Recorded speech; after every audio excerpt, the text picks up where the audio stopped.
Hey guys, in this video, we're going to look at para summary questions. What are para summary questions? You'll see two different types of instructions here. The question could say which of the following best summarizes the paragraph, or which of the following options best represents the essence of the paragraph. Be a little careful because they're not exactly one and the same. The summary should represent the main ideas and the sub ideas, and therefore could be slightly longer than the essence, which could just give you the answer to why is this paragraph. Okay, that's all. Okay, I know it sounds like an incomplete sentence, but that is the only thing that conveys the message. Essence means why was this paragraph written, or why is this paragraph, why does it exist. Summary, on the other hand, will tell you all the ideas. And generally a paragraphs can be written in two ways. Okay, you have one idea and then the sub ideas, or you have a main idea which slowly builds to a contrasting idea towards the end of the paragraph. That's a more complicated paragraph.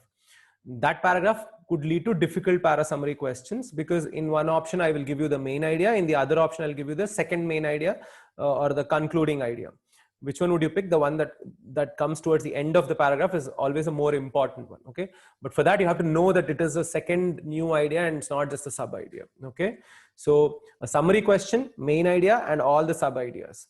Essence question could just have the main idea and leave out all the not so important parts. Okay, if you look at the first question, you can pause the video here and solve it. The question arises: is it possible for a child to be not carefree in general, yet still feel positive emotions towards valuable projects and relationships? Okay, there's a contrast marker here, so we have to break it down into two ideas. The author is asking question: is it possible for a child to be not carefree, still feel positive emotions? Okay, not carefree, but still feel. So yet here is the contrast marker telling us that, you know, these two are contrasting each other. Work by psychologists suggests that positive and negative emotions are not independent from each other at any given point of time. Elaboration sentence. This means that these emotions tend to suppress each other. More elaboration, because it's a repetition of the previous sentence. And that the more stress and anxiety a child feels, the less mental space she will have for the development of positive emotions towards valuable projects and relationships. This is just pure elaboration, isn't it? If I understood this sentence, I will obviously understand. I can breeze past the sentence. Another small thing that's important in this sentence is this beautiful comma here. Okay, the comma in front of and. It's one of my favorite punctuation marks. Why is this important? Comma plus and is a full stop. Okay, so technically this sentence ends here. This means that these emotions tend to suppress each other. One sentence. The more stress and anxiety a child feels, the less mental space she will have for the development of positive emotions towards valuable projects and relationships. Second sentence. Now, why is that so important? Look at how long this sentence is. Do you really want to hold your breath when you read such a long sentence? What happens if by the time you come here, you forget what happened here? Isn't it? It could happen in RC passages particularly. Therefore, watch out for stuff like this. Comma and or semicolon. Both can be treated as full stops. The only difference is, so why did the author not just put a full stop? Okay, two reasons. One possible reason is that this author is just thinking so fast that he or she is not putting a full stop because they just want to run with that idea. So authors don't like breaking that idea of flow. Flow is very important, isn't it? Hard to come by. That's one reason. Second reason is the author is passing a subtle message to you that, hey, there are two different ideas, but the second idea is heavily dependent on the first idea. So you have to read them together. So two different ideas can be separated from each other. They're independent from each other grammatically also when there is a comma and or a semicolon. However, the author is telling you, when you read the second one, please do not forget the first one. So in order for you to not forget, you have to take a break there, okay, and process the first part, second part. Okay, anyways, therefore, which is again a powerful positive connector. Even when you see this in parajumbles, it's very useful. Thus and therefore, clearly and obviously, these four words almost all mean the same thing. Therefore, a child who isn't carefree lacks the mental space required for the enjoyment of all good things in life. This is a mirror reflection answer of the sentence, isn't it? If you notice, is it possible for a child to be not carefree, still feel positive emotions? A child who is not carefree lacks the mental space to, you know, enjoy the good things in life. Two things to notice here. The answer basically to the question in statement one is given here. No, that's one point you have to pick up. Second thing is, see how the author has switched words. Okay, what is a switch in words? Feel positive emotions is the expression used here. What's the expression used here?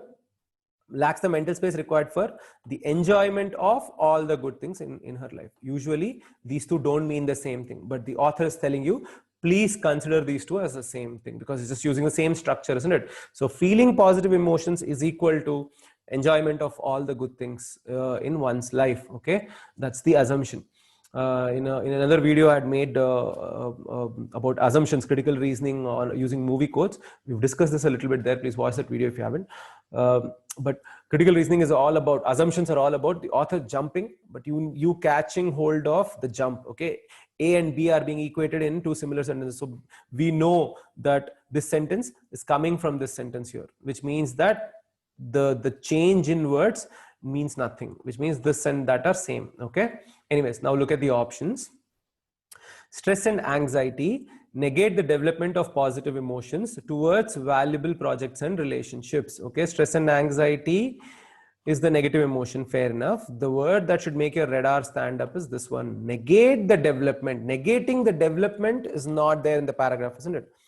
If this grows, doesn't leave mental space for this. This paragraph has one main idea, which is being carefree, which is about positive emotions and negative emotions sharing, being dependent on each other. So question starts with being carefree. Can I have not being carefree? Can we still have positive emotions? The second part is this concept here of mental space. So if once more, the other gets reduced automatically. However, it's not that the negative emotion is negating the development of the positive emotion. The negative emotion is eating up the space. In the absence of that space, the positive emotion cannot be nurtured. Okay. So negate is the word that helps you eliminate option A. Clear? You have to be able to catch this. Negate the development, that too. Not negating positive emotions. Negate the development of positive emotions. B, negative emotions prevent children from enjoying the good things in their lives. Can't eliminate it. It's not 100% correct. Why is it not 100% correct? Because negative emotions prevent children from enjoying the good things is not actually true. Negative emotions eat up the mental space. So the absence of the mental space prevents the children from enjoying the good things. But is it so wrong that I can eliminate it straight away? No, because the other options can be very bad, isn't it? Between A and B, for example, B is the better answer because A is factually incorrect. C, negative emotions don't leave a child with the mental space to experience positivity. And compare these options. Negative emotions cancel, just like a maths equation, isn't it? Don't leave a child, prevent children, cancel. Don't leave a child, prevent children, cancel. Enjoying the good things in their lives, experiencing positivity. The author had equated, right? So those are cancelled. What is extra? With the mental space. Is it justified? Yes, of course. This is the other important idea. So between C and B, which is the better answer? C is the better answer, isn't it? Just maths equation, and just keep cancelling it on. That's how you solve good RC questions and good para summary questions. You just you give English the respect that you give to maths, and English will reward you the same way quant rewards, isn't it? That accuracy will be great. Anyways, carefree children enjoy the mental space needed to experience positive emotions towards valuable objects and relationships. This option teaches you more than any of the other options. Okay. Affirmation of the consequent fallacy, it is called. If you want, you can just look it up. There's a beautiful Wikipedia page on this. If A leads to B, okay, B naught confirms A naught. Okay. But B doesn't confirm A. That's the rule. In other words, if I tell you that, okay, if it rains, I will go out. Okay. So if it's raining, I will go out is what I'll tell you. I have not gone out means it has not rained. That can be confirmed. But if you know that I have gone out, you cannot be sure that it has rained. The reverse is not true. I may have gone out for n number of other reasons. One of the reasons is rain. If it rains, I'll go out. But every time I go out, it's only because it is raining is not true. Only if it rains, I will go out. Then my going out is a confirmation of raining. Okay, you understand the difference between two? A leads to B does not mean B leads back to A. Only A leads to B means B leads back to A. Clear? So please read up about these fallacies. Affirmation of the consequent fallacy. There's another called denial of the antecedent fallacy. Read up. Wikipedia pages are there. Okay, I will discuss these in one of the critical reasoning videos at some point in the RC passages too. But that's why D is so important. So why am I discussing this? Because the paragraph is telling me that negative emotions don't leave the mental space for a person to be able to have positive emotions or enjoy the good things in life. Doesn't mean the reverse, right? Carefree children enjoy the mental space needed to experience positive emotions is stating the obvious. The author gave it to us, asked the question here, right? So technically this is not even the summary. It's talking about the other side of the coin. Okay, is this really that bad an answer? No. We can almost infer this, isn't it? Okay, so negative emotions eat up the positive, the space for the positive emotions. So if they're carefree children, we can understand that probably they have the mental space, and we can understand they'll have the positive emotions. It's understood. But the paragraph is not talking about carefree children having positive emotions. The paragraph is talking about negative emotions, stress and anxiety eating up the mental space. Okay, the tone's negative here. So I can't give you a happy summary. That's where I told you the tone's always going to help you. Okay. So the answer to this question will be C. Let's look at the next question. Around the world, you can pause and solve it yourself. Please do not take more than 2 minutes if you're solving it. Around the world, the free market rewards competing positioning and elbowing. So these have become the most desirable qualifications people can have. Empathy, solidarity, or concern for the public good are relegated to, this is a negative word. Those who watch football will know relegation zone, pushed to the back somewhere. Relegated to the family, houses of worship, or activism. So free market therefore is negative. I know that because elbowing is a negative word. Okay, even though competing and positioning are not, elbowing definitely is pushing somebody aside, eating up their space. So from subtle, but you already get a hint of, oh, the author doesn't really like free markets that much. Empathy, solidarity, or concern. Empathy is a very strong, positive word. Having empathy is a good thing. Empathy, solidarity, or concern for the public good are relegated to the family, house of worship, or activism. Second part, meanwhile, which means we're starting a new idea again.